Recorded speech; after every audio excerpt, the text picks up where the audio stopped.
When I first travelled to Ireland to do some research, I was amazed by the reaction of the people I talked to. After I had explained what I was doing, I was half expecting people to nod politely and then run off to watch paint dry, because that would be more interesting than talking about Irish history. What I found instead was a country full of people who were passionate and excited about their history and wanted to talk and talk and talk about it. Every person had their own story. This could be about a family member who had been involved in or witnessed a great moment in history, or the story of the local area and the events that had unfolded there, and these were great stories.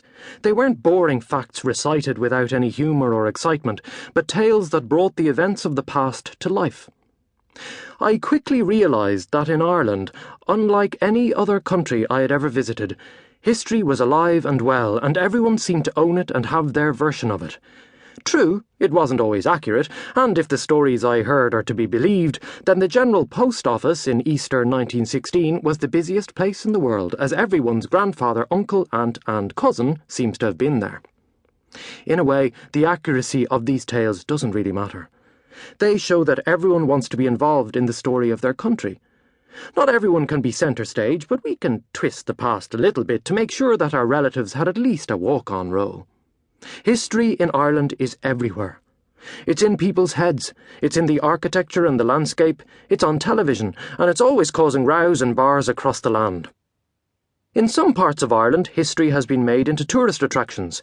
In Northern Ireland, historical conflicts are still being politically fought out, and across the island, history is being made every day. One big question we've got to deal with from the outset is to define what we are dealing with in this audiobook. What does Ireland actually mean? Well, this audiobook looks at Ireland in several different ways. At one level, this is simply about the history of the island of Ireland, all of it, from Mallinhead in the north to Mizenhead in the south. But Ireland, like any other country, isn't an island. Well, it clearly is an actual island, but you know what I mean. Its history isn't one of isolation. As well as taking in the history of Ireland, we will deal with all those external forces and countries that had an impact on Irish history. England and Britain, America, France, and so on. We will also take a look at how Ireland influenced the rest of the world, and how, in the 20th century, the two bits of Ireland, the Irish Republic and Northern Ireland, got on with each other. Of course, the big issues in history are contentious. People worry whether or not history as it's told is true, and whether or not the whole thing is biased one way or the other. Well, my answers to those questions are simple. First of all, the truth.